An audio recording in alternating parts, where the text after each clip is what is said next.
المعاصي التي لا يظهر على أنها من الكبائر وإدامة السخف والخلاعة والمجون في أمر الدين، ويثبت ذلك عليه إذا أخبر به عدلا وصرها بالجرح، فإن صرها عدل واحد بما يوجب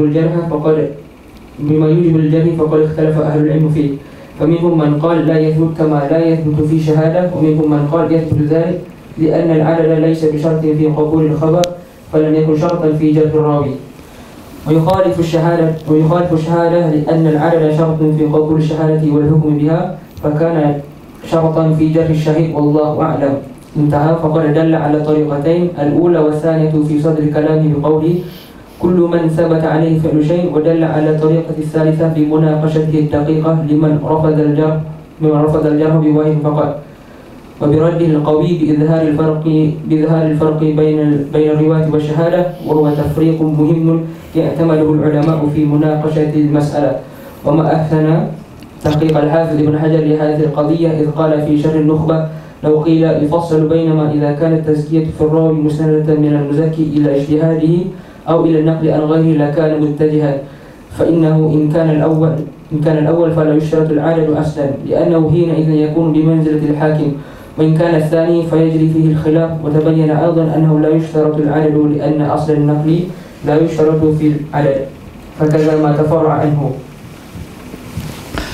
Selepas tarik yang kedua adalah at-ta'dilu an yanussa ala adalati itsnan. Kalau tadi sudah sangat masyhur, tak perlu lagi dipertanyakan, mereka adalah thiqah. Yang berikutnya adalah kalau ada dua orang ahli hadis ahlul ilm bil jarh wa ta'dil telah menilai dia thiqah, maka tak ada khilaf juga bahwa dia telah thiqah.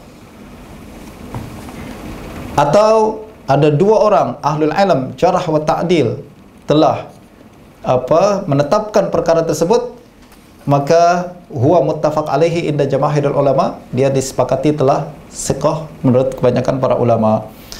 Tapi adakah dua ini syarat? Ini mesti dua, Ustaz? Satu bagaimana? Tak, satu pun cukup. Lalu kenapa disebut dua? Dua adalah yang paling utama daripada satu. Kalau dua, confirm diterima. Kalau satu, masih ada khilaf di kalangan para ulama, sama ada diterima ke atau tak diterima. Jadi ini berkenaan dengan tarik yang kedua. Lalu maka masuk ke tarik yang ketiga, at-ta'dilu biwahidin faqat. Bagaimana kalau seorang ulama, satu orang saja yang menilai dia thiqah? Perlu saya ingatkan, ini bukan bermakna, bagaimana Ustaz kalau dua orang katakan dia thiqah, ada lagi dua orang mengatakan dia dhaif. Apa kita nilai? Ini perbahasan tentang ta'arudul jarh wa ta'dil, nanti kita akan bincang. Ini kita bincang sekarang berkenaan dengan satu orang perawi. Kita jumpai ada dua orang ulama yang menilai dia thiqah, yang lain tak ada yang cakap apa-apa. Jelas ya? Bukan bermakna dua saja cukup, lalu ada yang lain kita nak seperti apa yang mengatakan dia dhaif. Itu perbahasan lain, nanti kita akan bincang dalam bab tertentu. Karena ini hanya ada satu orang perawi, yang lain semua diam, tapi dua orang perawi ahlul ilm bil jarh wa ta'dil menilai dia thiqah, confirm diterima, muttafaq alaih. Yang ketiga, semua orang diam menilai perawi tersebut, tak menilai perawi tersebut, tapi kita jumpai satu orang saja menilai dia thiqah. Apa hukumnya? Ini ada khilaf di kalangan para ulama, tapi yang rajih adalah di kalangan muhaddisin mutaakhirin terutama, maka satu orang pun cukup, sebab adad tidak disyaratkan, tak mesti dua. Perbincangan kita berkenaan dengan adalatul ruwat tak sama dengan perbincangan berkenaan dengan adalatul syahid. Saksi mesti dua kan, dalam kaitan berkenaan dengan harta dan lain-lain. Dalam perkawinan pun dua. Perkawinan dua ya. Lalu kemudian berkenaan dengan zina 4, dan berbeza-beza. Saksi berbeza, kes berbeza dengan bilangan saksi tersebut. Akan tetapi untuk perawi, maka satu orang pun cukup menurut kebanyakan para ulama. Qala ba'dul fuqaha la yajuzu an yuqbala fi ta'dilil muhaddis wasyahidi aqall min itsnain wa raddu dzalika ila syahada ala huquqil adamiyyin wa annaha la tasbutu bi aqall min isnain. Ini satu pandangan para ulama. Mereka ada yang mengatakan sebagiannya bahwa yang mensiqahkan perawi mestilah 2 orang seperti saksi. Wa qala katsir min ahli al-ilm yakfi fi ta'dilil muhaddis al-muzakkil wahid. Untuk seorang perawi cukup 1 orang pakar tazkiyah, ahlul jarh wa ta'dil. Wala yakfi fi ta'dil syahid 'ala al-huquq illa ithnan. Tapi untuk saksi berkaitan dengan hak, harta, duit, hutang dan lain-lain mestilah 2 orang. Inilah pandangan wallazi yastahibbuhul muhadditsun an yakuna min man yuzakkil muhaddis isnaini lil ihtiyat fa in iktasara ala tazkiyatin wahidin ajza. Jadi yang menurut ahli hadis adalah sebaik-baiknya adalah 2 orang lil ihtiyat. Tapi kalau 1 orang pun ajza, cukup. Nah, ini berkenaan dengan panjang kemudian perbahasan berkenaan perkara ini. Dan kalau kita ambil qaul yang rajih, yaitu 1 orang saja cukup, dan 1 orang pun tak kira laki atau perempuan. Jadi kalau seorang ni disiqahkan oleh seorang perempuan, misal ada hadis perempuan mengatakan dia siqah, cukup diterima juga. Tak mesti laki-laki, tak macam saksi. Saksi perempuan 1, mesti ada 1 perempuan lagi kan, untuk menyokong pandangan perempuan tersebut. Tapi untuk perawi mereka berbeza. Kita kena membezakan antara syahid dan syahadah dan riwayah. Tafri' ala subuti ta'dil biwahid.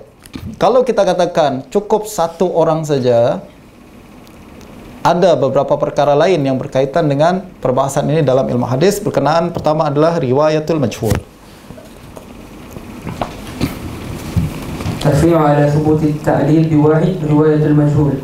اتخذ علماء أصول الحديث ما قررناه في طرق ثبوت التعديل أصلا اعتمدوا عليه وعولوا عليه كما ذكرنا، بل فرعوا عليه بعض فروع مهمة، منها ما يتعلق بالراوي المجهول العيني وزوال الجهالة عنه وثبوت عدالته. والراوي المجهول عند أصحاب الحديث هو من لم يعرف حديثه إلا من جهة راوي واحد، وأقل ما ترتفع به الجهالة أن يروي عنه 2 من المشهورين بالعلم، إلا أنه لا يثبت له حكم العدالة بروايتهما عنه كما قرر ذلك الخطيب والأئمة بعده.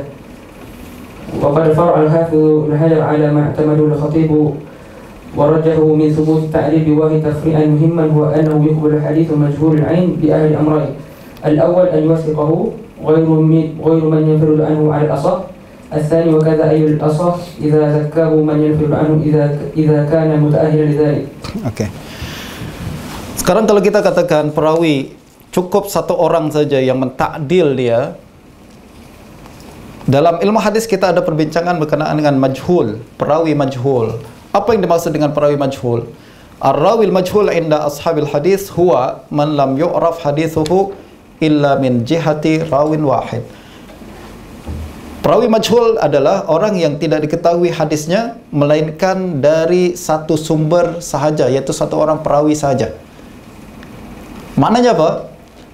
Dalam satu riwayat, dalam ilmu riwayat, kita untuk mengetahui si fulan ada atau tak ada, dia siqah atau tak siqah, atau hadir atau tak hadir, ada betul dia atau setakat nama saja, itu melalui riwayat, kan tuan-tuan? Riwayat. Semakin ramai orang yang meriwayatkan daripada dia, menunjukkan eksistensi dia betul ada, semakin kuat. Semakin kuat. Macam sekarang kita lah tuan-tuan. Kalau kita bayangkan sekarang ini kita tak ada TV, tak ada internet, tak ada apa-apa. Dulu hidup dalam 100 tahun yang lepas, dan kita duduk di Malaysia, lalu kita tak pernah keluar daripada Malaysia, lalu kita cuma mendengar saja ada sebuah negeri namanya Mekah. Dari mana kita tahu adanya negeri namanya Mekah ni? Dari perbincangan orang, kan? Ada orang yang katakan saya pernah pergi ke Mekah, si fulan katakan saya pernah pergi ke Mekah, lalu yang datang lagi ramai ratusan ribu orang mengatakan saya pernah pergi ke Mekah, menunjukkan bahawa Mekah benar-benar exist, ada. Semakin ramai orang yang membincangkan tentang Mekah, semakin kuat keberadaan Mekah tersebut. Tapi kalau semakin sikit orang yang meriwayatkan satu tempat atau sesuatu orang, menunjukkan bahwa semakin kita meragukan betul tak orang macam tu, ada macam tu. Nah, ini berkaitan dengan riwayat. Kaitan dengan riwayat, kita akan katakan dulu ada seorang namanya Sunan Kalijaga misalkan. Tak tahu saya betul ke tak betul, ada ke tak ada. Atau ada seorang namanya Hang Tuah. Betul ke tak betul, ada ke tak ada. Semakin ramai orang mengatakan Hang Tuah ada. Datuk saya pernah jumpa ke dia. Datuk saya pernah terima hadiah daripada dia. Datuk saya pernah berkelahi sama dia. Datuk saya pernah menulis surat kepada dia. Semakin jelas bahwa oh dia pernah ada. Tapi kalau ada berbincang tentang seorang namanya tertahulah Hang mana, lalu kemudian hanya ada orang yang menyebut nama orang tersebut hanya satu orang saja, adalah si Hang ni.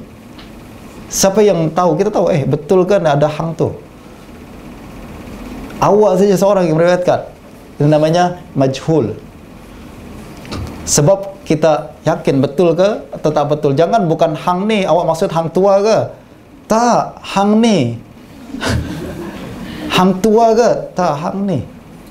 Awak seorang cakap tentang Hang ni lah. Dari seluruh orang Melayu yang saya kenal di Malaysia ni, yang cerita tentang Hang ni cuma awak, Hangnya seorang lah. Cuma awak seorang yang cakap Hang ni.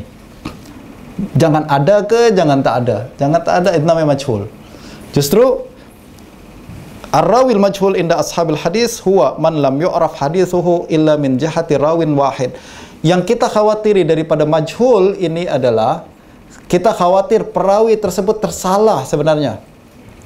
Dia bermaksud menyebut Hang tua, tapi tersilap lidah sehingga menyebut Hang ni. Akhirnya kita terima saja, kita benarkan daripada dia. Akhirnya kita ingat ini perawi baru yang belum disenaraikan oleh ahli hadis, lalu kita letakkan dia sebagai perawi, padahal tak, ini wahmi. Ini tokoh perawi yang sebenarnya tak ada, tapi diadakan karena kesalahan perawi. Ini ramai tuan-tuan. Jadi kalau kita nak tengok perawi-perawi majhul, kita akan tengok macam inilah orang yang kita tak yakin lagi betul ke tak ada, ada ke tak ada. Jangan dia salah nih. Seperti Imam Syu'bah pernah meriwayatkan hadis dari Malik bin Urfutah. Malik bin Urfutah. Semua perawi yang lain mengatakan Khalid bin Alqamah. Khalid bin Alqamah, semua sebutkan Khalid bin Alqamah. Syu'bah cakap seorang Malik bin Urfutah. Siapa Malik bin Urfutah? Ramai ahli hadis mengatakan sebenarnya Syu'bah salah. Harusnya dia menyebut Malik bin Khalid bin Malik bin Urfutah Khalid bin Alqamah, bukan Malik bin Urfutah. Salah tulis dan salah sebut, sehingga dia kemudian disenaikan jadi satu perawi, padahal dia bukan perawi yang maksudkanlah dia adalah Malik bin Khalid bin Urfutah. Ini yang tuan-tuan kita kena hati-hati, bukan setakat perawi majhul ni tak diketahui orangnya, akan tapi dia betul exist ke tak exist. Yang membuktikan dia ada hanya satu orang perawi saja, itu si fulan, dan si fulan pun mungkin dia salah sebut. Mungkin dia salah sebut. Kalau ada sokongan daripada perawi-perawi lain, oh dia tak salah, betul dia ada, tapi kita tak kenal siapa dia. Jadi ada tingkatan perawi majhulul ain, ada majhulul hal. Majhul ain adalah kita masih ragukan dia betul ada ke tak ada. Tapi kalau majhul hal, kita confirm dia ada, tapi kita tak tahu siqahnya macam mana. Jadi disebut sebagai mastur. Wa aqallu ma tartafi'u bihil jahalah an yarwiya anhu ithnani minal masyhurina bil alam. Dan paling sikit, minimal untuk menghilangkan sifat majhul dari seorang perawi tersebut adalah mesti minimal 2 orang yang riwayatkan hadis daripada dia. Jelaskan tuan-tuan. Jadi tadi kalau satu orang saya ragu-ragu lah, jangan dia tak ada perawi ini tapi tersebut nama ni. Tapi kalau ada 2 orang juga sebutkan, maknanya oh betul dia ada. Hilang sifat jahalatul ain. Tartafi'u bihi al-jahalah an yarwi anhu isnani minal masyhurin min alam illa annahu la yathbutu lahu hukmul adalah bi riwayatihima. Hilang sifat adalatul ain, jahalatul ain, tapi masih belum terangkat menjadi siqah. Sebab kita masih belum tahu dia memang dia confirm ada, tapi adalahnya macam mana? Dhabatnya macam mana? Kita belum kaji lagi. Hilang sifat jahalatul ain, tapi masih tetap jahalatul hal. Masih halnya kita masih belum pastikan. Kama qarrara dzalika al-khatib wal a'immatu ba'dah. Wa qad farra'a al-Hafiz Ibn Hajar ala ma'tamada al-khatib wa rajahahu min thubuti ta'dil bi wahidin tafri'an muhimman huwa annahu yuqbalu haditsu majhulul ain bi ahadi amrain. Imam Ibn Hajar lalu mengatakan, ya betul, hadis majhul ain, lagi majhul ain adalah orang yang kita masih belum pasti lagi ada ke tak ada eksistensinya. Kita masih terima hadisnya dengan salah satu daripada dua syarat ini. Yang pertama, dia disikohkan juga oleh orang lain selain daripada perawi yang bersendirian dengannya. Misalkan Syu'bah meriwayatkan daripada Khalid bin Urfutah, dia bersendirian, tapi ada orang lain kemudian tak meriwayatkan hadis daripada perawi ini, tapi dia mengatakan Khalid bin Urfutah siqah. Kita terima hadisnya. Maknanya jahalatul ain, kita terima hadisnya. Kita terima hadisnya bukanlah bermakna hadisnya kemudian sahih. Tak bolehlah diterima salih hadis. Bukanlah kita terus buang dia dan kita anggap sebagai satu kesalahan dalam riwayat. Kalau tak ada orang lain yang meriwayatkan hadis daripada dia, kecuali orang ini saja, dan tak ada orang lain yang menilai siqah daripada dia, melainkan orang itu juga, dia perawi, dia sendiri yang mensiqahkan, maka diterima riwayat majhul ain ini dengan syarat orang tersebut dia tafarrud. Yang bertafarrud nih, dia muta'ahilan lidzalik, dia berkelayakan untuk menilai perawi. Macam kalau Syu'bah tadi, dia berkelayakan untuk menilai perawi. Kalau dia mengatakan Malik bin Urfutah siqah, maka hilanglah majhulul ain. Sayangnya beliau tak menyebut siqah, beliau hanya